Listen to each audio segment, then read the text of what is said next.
Capítulo 4. A era da igreja de Esmirna.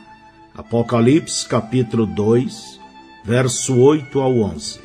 E ao anjo da igreja que está em Esmirna escreve: Isto diz o primeiro e o último, que foi morto e reviveu.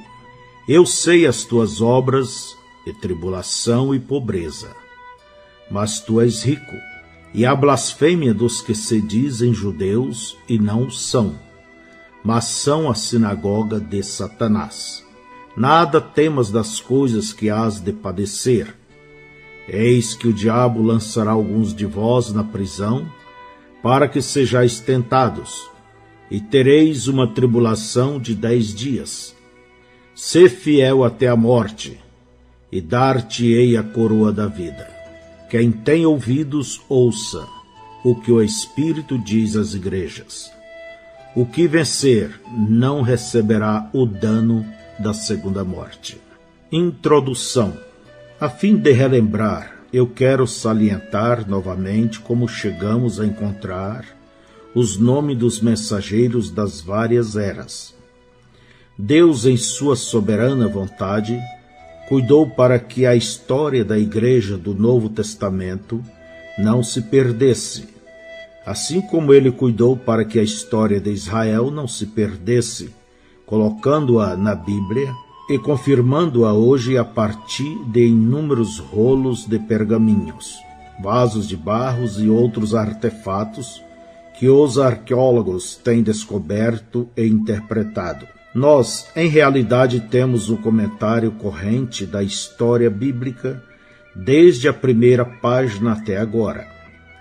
Assim, lendo a história, podemos descobrir que homem ou homens nas várias eras foram os mais próximos do padrão original de Deus. O apóstolo Paulo, aqueles que Deus usou para trazer o seu povo de volta à palavra da verdade, seriam as pessoas a examinar. Então, dentre esses, haveria um para cada era que mais claramente se destacaria como mais próximo no padrão e poder da palavra. Esse seria o mensageiro. As eras também são encontradas por um estudo da história.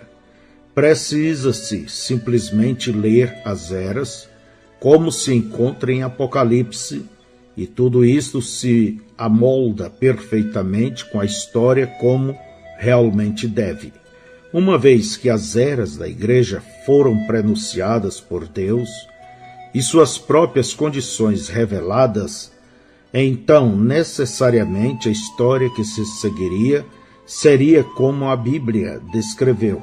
É simples assim, mas por outro lado, a simplicidade é a chave da palavra. Agora, com tudo isto, eu não tenho sido simplesmente um estudante e um historiador. Eu tenho procurado ser um homem de mentalidade espiritual, e foi somente com a clara aprovação do Espírito de Deus que escolhi os homens que tenho escolhido. Isto é verdade, porquanto Deus conhece o meu coração. O mensageiro. Usando nossa regra dada por Deus para escolher os mensageiros de cada era, sem hesitação, declaramos que Irineu foi exaltado pelo Senhor a essa posição. Ele foi discípulo daquele grande santo e guerreiro da fé, Policarpo, e não há dúvida de que, enquanto assentava-se aos pés desse grande homem, ele aprendeu as virtudes cristãs que fluíam de sua vida consagrada. Pois Policarpo foi um dos santos verdadeiramente ilustres de todas as eras, quando observado à luz de uma vida irrepreensível. Você recordará de sua própria leitura que Policarpo foi martirizado. Velho demais para fugir e um homem sincero demais para permitir que outro o escondesse e depois sofresse a pena por agir assim, ele entregou-se à morte. Mas antes de fazê-lo, ele pediu que lhe foi concedido permissão para orar 2 horas por seus irmãos no Senhor. pelo governador, por seus inimigos e seus captores, como os grandes santos de todas as eras, e desejando uma melhor ressurreição, ele permaneceu firme, recusando-se a negar o Senhor, e morreu com uma consciência limpa. Ele foi posto junto ao poste, desamarrado por seu próprio pedido. E o fogo foi aceso. O fogo desviava-se de seu corpo, recusando-se a tocá-lo. Ele foi então traspassado com uma espada. Quando isto foi feito, água jorrou de seu lado, abafando as chamas. Seu espírito realmente foi visto partindo na forma de uma pomba branca, liberada de seu peito. Entretanto, apesar de todo este grande testemunho, este estudante de João, o revelador, não foi um militante contra o sistema nicolaíta, pois ele próprio inclinou-se à organização, não percebendo que o desejo de companheirismo e o que parecia ser um bom plano para fomentar a obra de Deus era realmente um ardil do inimigo. Com Irineu não foi assim. Ele militou contra qualquer forma de organização.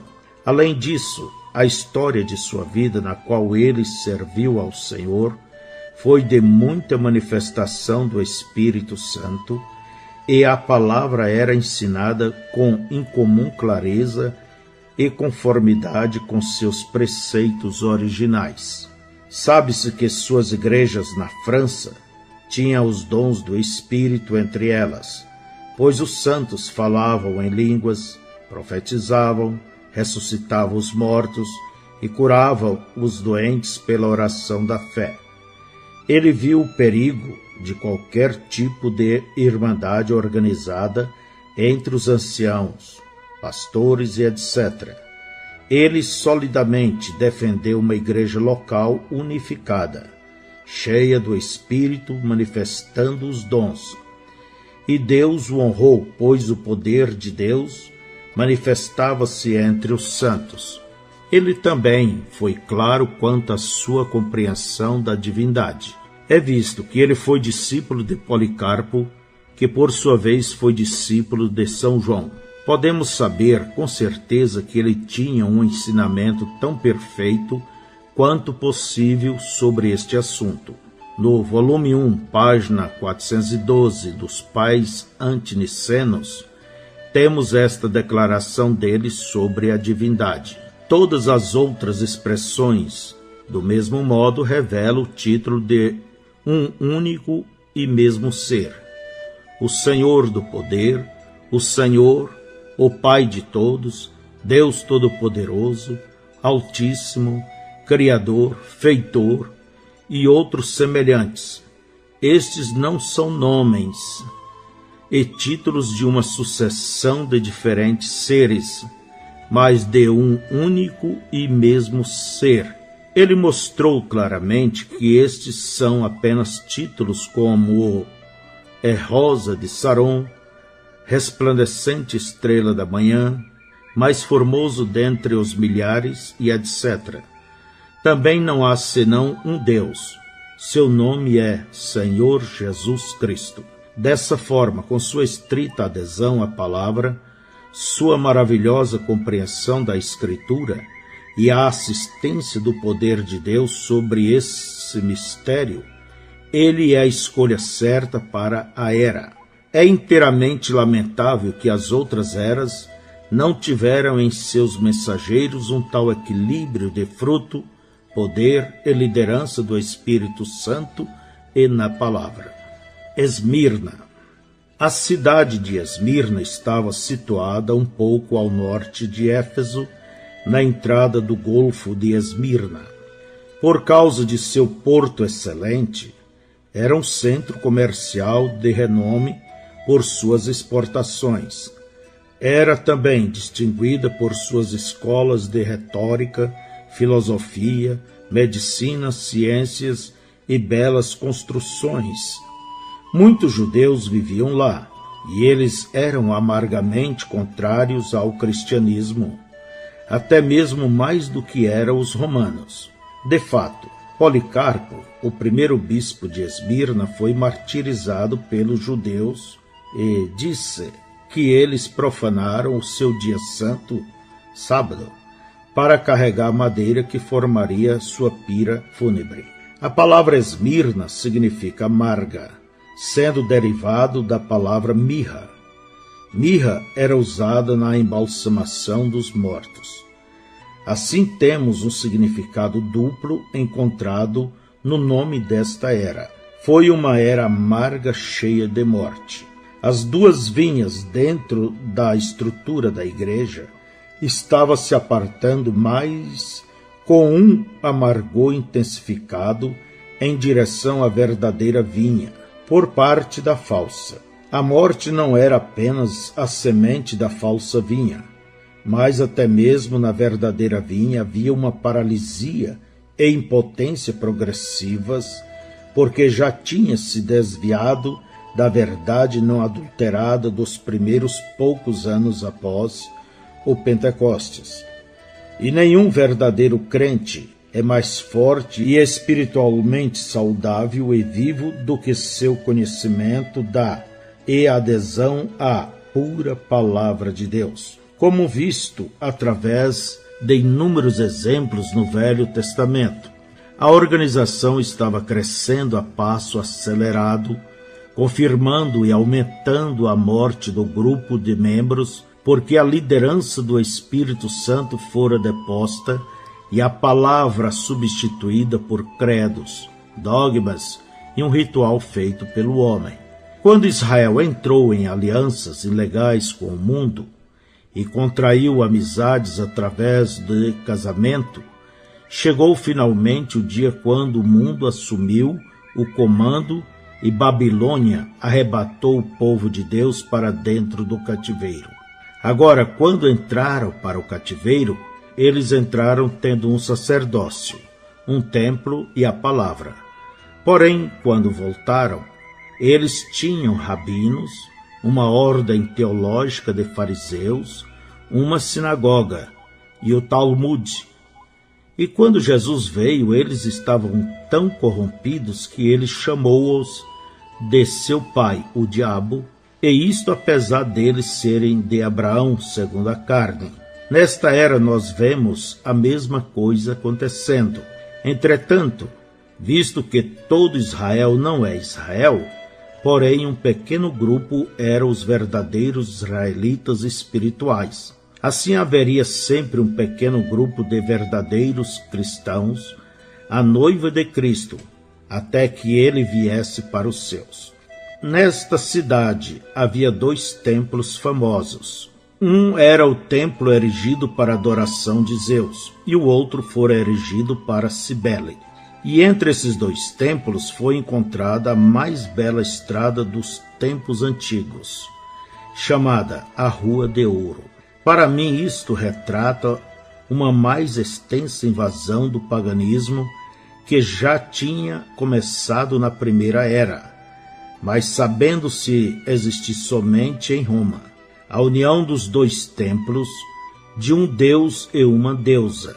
É a semente da mariolatria na qual Maria é chamada Mãe de Deus e recebe honra e títulos e poderes, dando-lhe uma coigualdade com Jesus Cristo.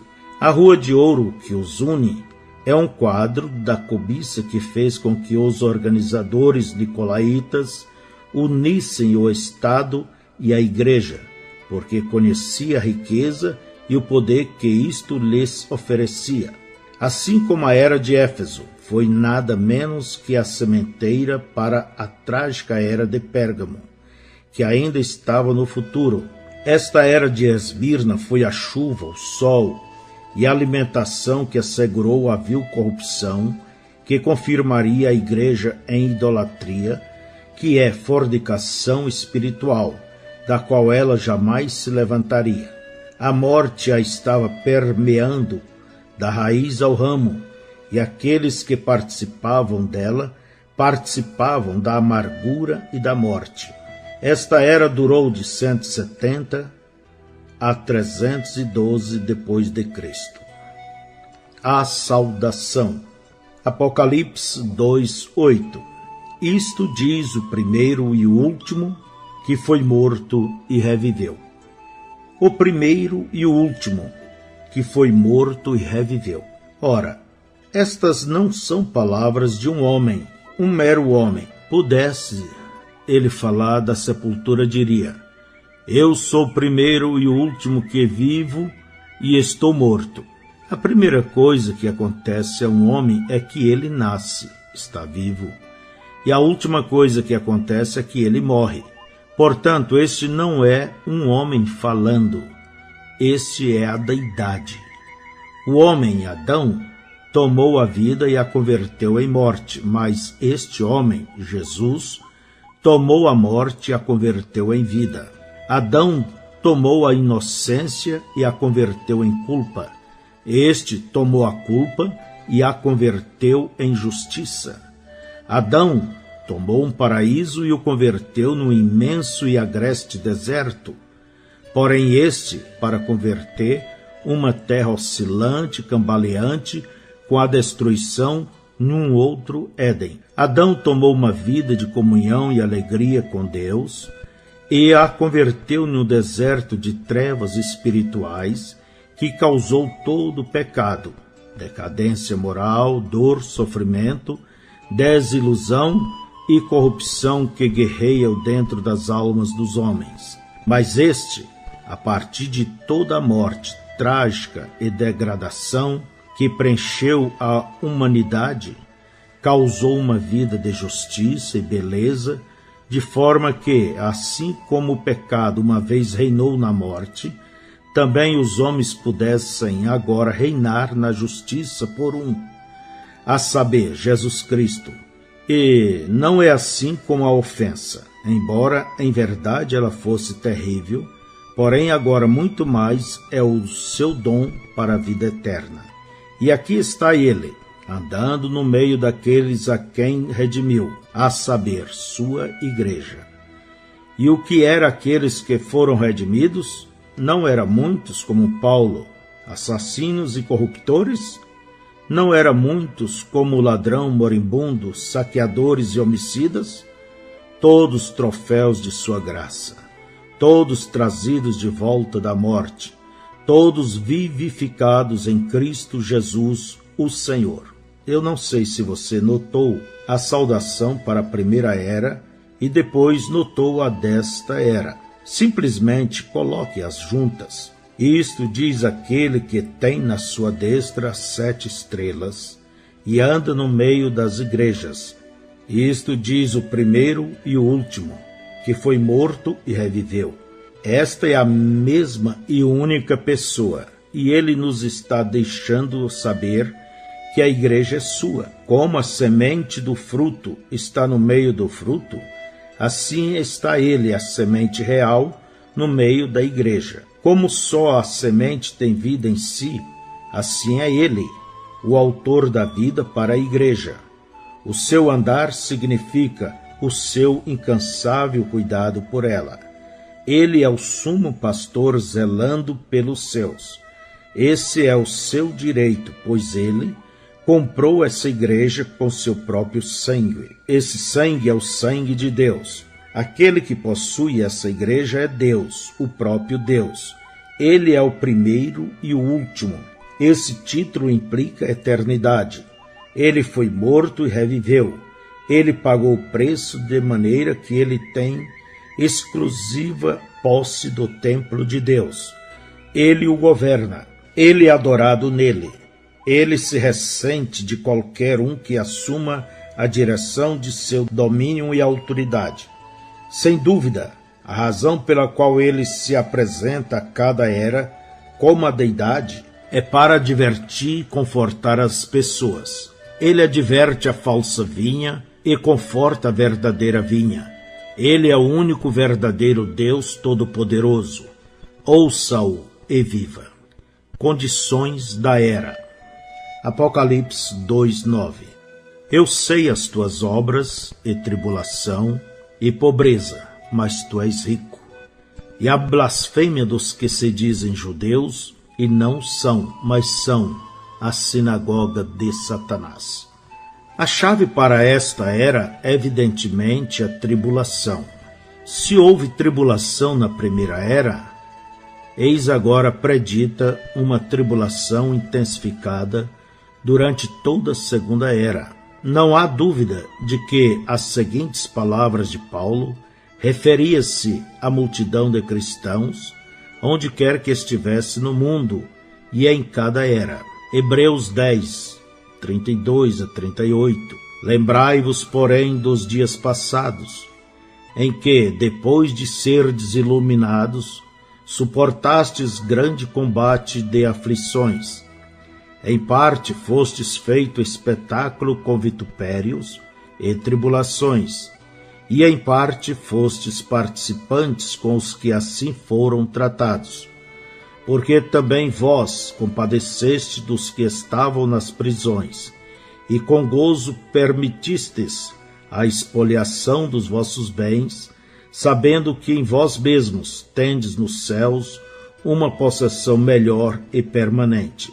Não rejeiteis, pois, a vossa confiança, que tem grande e avultado galardão, porque necessitais de paciência, para que depois de haverdes feito a vontade de Deus, possais alcançar a promessa. Porque ainda um pouquinho de tempo, e o que há de vir virá, e não tardará. Mas o justo viverá da fé, e se ele recuar, a minha alma não tem prazer nele. A mera associação de pessoas de bom coração com o verdadeiro crente poderia muito bem acarretar a morte em troca da bondade deles. Agora, o Senhor Deus Todo-Poderoso diz: eu sei. Lá está ele andando no meio de seu povo. Lá está ele, o sumo sacerdote do rebanho. Porém, ele retém a perseguição? Ele detém a tribulação? Não, ele não o faz. Ele simplesmente diz: eu sei a tua tribulação. Eu não estou de maneira nenhuma desatento ao teu sofrimento. Que pedra de tropeço isto é para tantas pessoas. Como Israel, elas têm dúvidas se Deus realmente as ama. Como pode Deus ser justo e amoroso se ele fica de lado e observa seu povo sofrer? Isso é o que eles perguntaram em Malaquias capítulo 1, do 1 ao 3. Peso da palavra do Senhor contra Israel, pelo ministério de Malaquias. Eu vos amei, diz o Senhor, mas vós dizeis: em que nos amaste? Não fois ao irmão de Jacó? Disse o Senhor: todavia amei a Jacó e aborreci a Esaú, e fiz dos seus montes uma assolação, e dei a sua herança aos dragões do deserto. Veja você, eles não podiam compreender o amor de Deus. Eles pensavam que o amor significava nenhum sofrimento. Eles pensavam que o amor significava um bebê com cuidado dos pais. Mas Deus disse que seu amor era amor eletivo. A prova do seu amor é a eleição, visto que não importava o que acontecesse. Seu amor era verdadeiramente comprovado pelo fato deles terem sido elegidos para a salvação, por vos ter Deus elegido para a salvação e santificação do Espírito e fé da verdade. Ele pode entregar você à morte como fez com Paulo. Ele pode entregar você ao sofrimento como fez com Jó. Essa é prerrogativa dele. Ele é soberano, mas tudo é com um propósito. Se ele não tivesse um propósito, então ele seria o autor da frustração e não da paz. Seu propósito é que, após termos sofrido, um pouco fôssemos aperfeiçoados, confirmados, fortalecidos e firmados.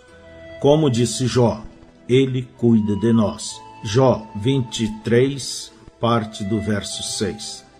Veja você, ele próprio padeceu. Ele aprendeu a obedecer por aquilo que padeceu.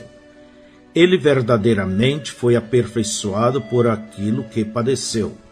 Hebreus capítulo 5, verso 8 e 9. ainda que era filho, aprendeu a obediência por aquilo que padeceu. E sendo ele aperfeiçoado, veio a ser a causa de eterna salvação para todos que lhe obedecem. Em linguagem clara, o próprio caráter de Jesus foi aperfeiçoado pelo sofrimento. E de acordo com Paulo, ele deixou para a sua igreja uma medida de sofrimento para que eles também, por meio de sua fé em Deus, enquanto padecendo por ele, chegassem a um lugar de perfeição. Porque ele quis isto? Tiago, capítulo 1, verso 2 ao 4. Meus irmãos, tende grande gozo quando cairdes em várias tentações, sabendo que a prova da vossa fé obra paciência. Tenha, porém, a paciência sua obra perfeita, para que sejais perfeitos e completos, sem faltar em coisa alguma. Por que ele fica de lado? A razão encontra-se em Romanos 8, versos 17 ao 18.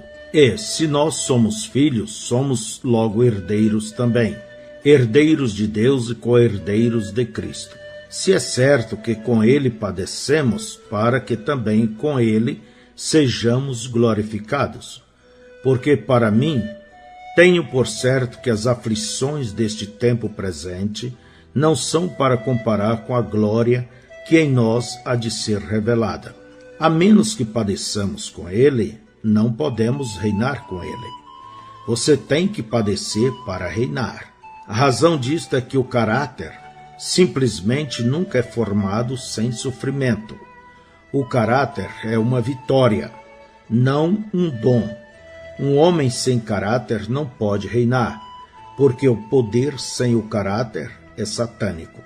Porém, o poder com o caráter é apto para governar. E uma vez que ele quer compartilhar conosco até o seu trono na mesma base com que ele venceu, e está sentado no trono de seu Pai. Então nós temos que vencer para nos assentarmos com ele. E a pequena aflição temporária que sofremos agora não é para comparar com a tremenda glória que em nós há de ser revelada quando ele vier.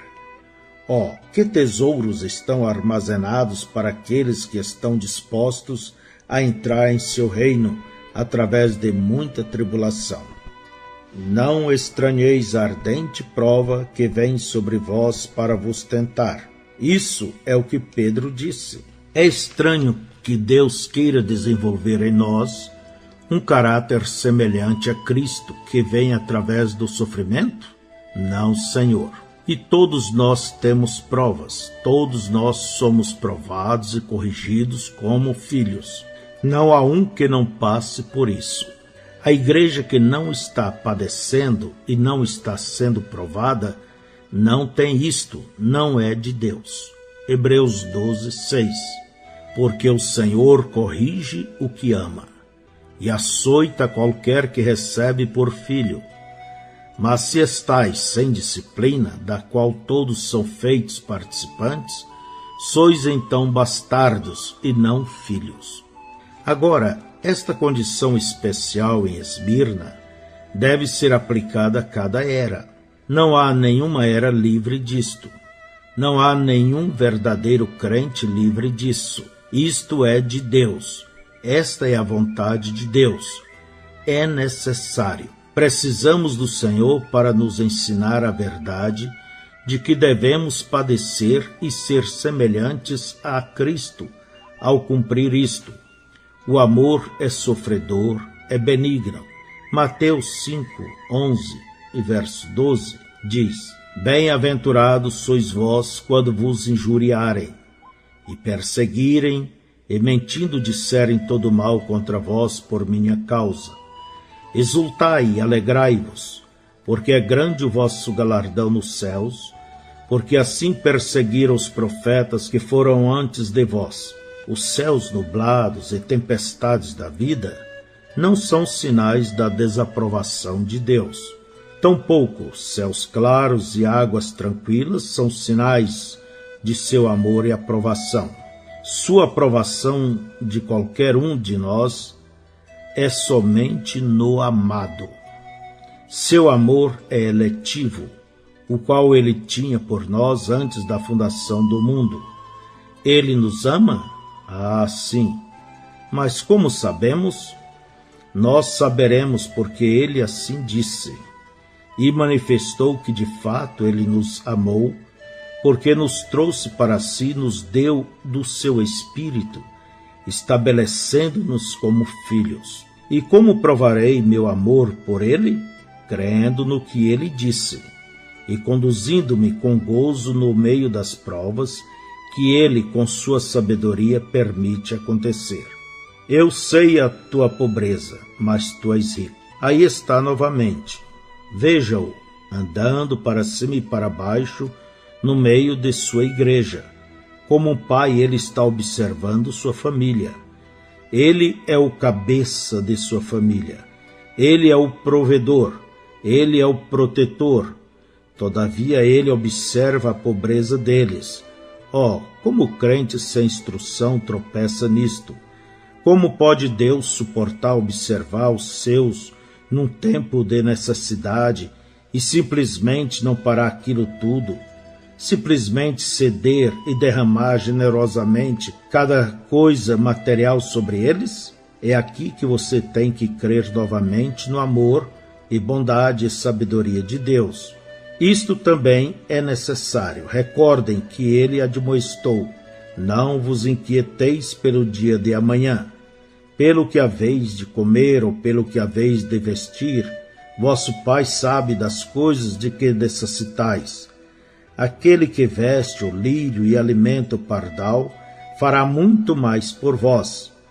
Estas coisas físicas não são as verdadeiras necessidades básicas da vossa vida, pois a vida de um homem não consiste das coisas que ele possui, mas, de preferência, buscai primeiro o reino de Deus e a sua justiça, e todas as necessidades materiais vos serão acrescentadas.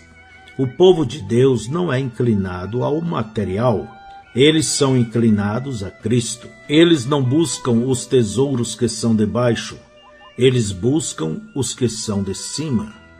É absolutamente verdadeiro que a maioria dos cristãos não são ricos, mas exatamente eles estão no lado pobre.